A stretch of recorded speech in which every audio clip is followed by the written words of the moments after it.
মানে বেবির হার্টবিটটা দেখে কিভাবে বুঝতে পারবে বেবি বয় না গার্ল।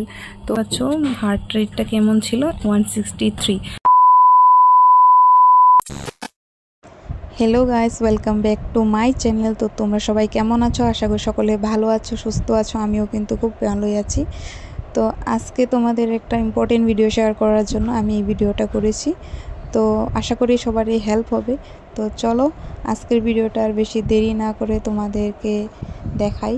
যারা প্রেগনেন্ট আছো তাদের কিন্তু অনেকটাই হেল্প হবে। তো চলো বেশি দেরি না করে এই ভিডিওটা শুরু করছি। বেবির হার্টবিটটা দেখে কিভাবে বুঝতে পারবে বেবি বয় না গার্ল। তো সবারই একটা কনফিউশন লেগে থাকে যে ছেলে হবে না মেয়ে হবে। তো অনেকেই কিন্তু মানে এটা নিয়ে অনেক কনফিউশনে থাকে, আর অনেকেই কিন্তু অনেক কিছুই বলে। তো আমি আমার রিপোর্ট অনুযায়ী তোমাদেরকে যেটা বলতে চাচ্ছি সেটাই তোমাদেরকে আজকে মানে বুঝতে সহায় করবে যে এই রিপোর্টগুলো দেখে তোমরা কিভাবে বুঝতে পারবে যে তোমাদের বেবি বয় হবে না গার্ল হবে। তো এই দেখো, আমি কিন্তু আমার একদম প্রথম থেকে তোমাদের আমার রিপোর্টগুলো দেখাচ্ছি। তো আমার ফার্স্ট আলট্রাসোনোগ্রাফি হয়েছিল 6 উইক 2 ডেজ। তো আমার একটু প্রবলেম ছিল, তাই জন্য আমাকে কিন্তু 6 উইকে মানে আলট্রাসোনোগ্রাফিটা করতে দিয়েছিল ডক্টর। তো তার জন্যই আমি কিন্তু এই সোনোগ্রাফিটা করেছিলাম। তো সোনোগ্রাফিতে দেখো এখানে কিন্তু মানে লেখাটা দেখতে পাচ্ছ, আর দেখো এই দেখো আমার নামটাও এখানে কিন্তু লেখা আছে।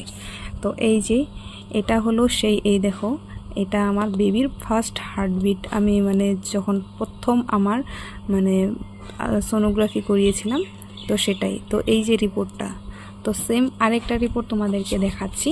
তো এটা গেল আমার ফার্স্ট রিপোর্ট। তো সেকেন্ড আলট্রাসোনোগ্রাফি করেছিলাম আমি কিন্তু 13 উইকে, যেটাকে এনোমেলি স্ক্যান বলে। তো এই দেখো আমার বেবিকে এখানে দেখা যাচ্ছে, ওর মোটামুটি বয়স তখন 13 উইক ছিল। তো সেটা আমি তোমাদেরকে দেখাবো। তারপর যেটা আমার রিপোর্ট ছিল সেটা হয়েছে 13 উইকে। তো আমার তখন মোটামুটি 3 মাস হয়ে গেছে। তো 3 মাসের প্রেগনেন্সির সময় আমাকে কিন্তু আরেকটা মানে স্ক্যানিং করতে দিয়েছিল। তো সেটা ছিল এনোমেলি স্ক্যান। তো এখানটায় দেখতে পাচ্ছ হার্ট রেটটা কেমন ছিল? 163। মানে এখানে কিন্তু সব 160-র আপেজ আছে।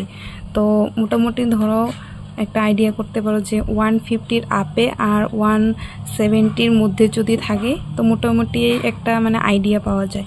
তো এখানে দেখো 13 উইকে যেটা বেবির হার্ট রেট আছে এখানেও কিন্তু 163 সেমই আছে। ওখানে ছিল 162 আর এখানে কিন্তু 163 আছে। তো সেটাই আমি তোমাদেরকে বোঝাতে চাচ্ছিলাম। তো এখানে দেখো এখানেও লেখা আছে যে আমার 13 উইক 3 ডেজ ছিল।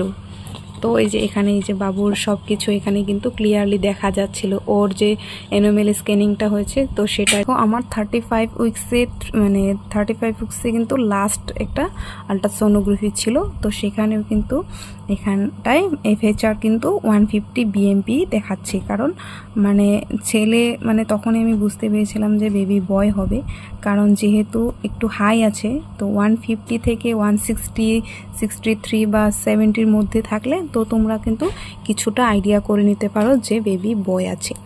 তো অনেকেরই হয়তো মানে অনেক কিছু মানে ধারণা থাকতে পারে, কিন্তু আমার যে ব্যক্তিগত ধারণা সেটাই আমি তোমাদের সাথে তুলে ধরলাম। আশা করি আজকের ভিডিওটা তোমাদের কিন্তু একটু হলেও উপকার হবে।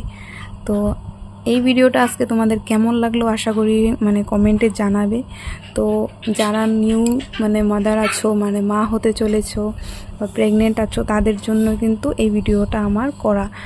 তো এখানে দেখো ইমপ্রেশন দেখাচ্ছে, আমার কিন্তু সব কিছু নর্মাল ছিল। হ্যাঁ, তো আমার লাস্ট অবধি কিন্তু সব কিছু নর্মাল ছিল। তো আজকের ভিডিওটা ম্যাক্সিমাম মানে শুধুমাত্র FHRটাই তোমাদের সাথে বুঝিয়ে দেওয়ার, যে মানে একটা বেবির মানে কত মানে ফিটেল হার্ট রেট কত থাকলে বুঝতে পারবে যে বেবি বয় আছে।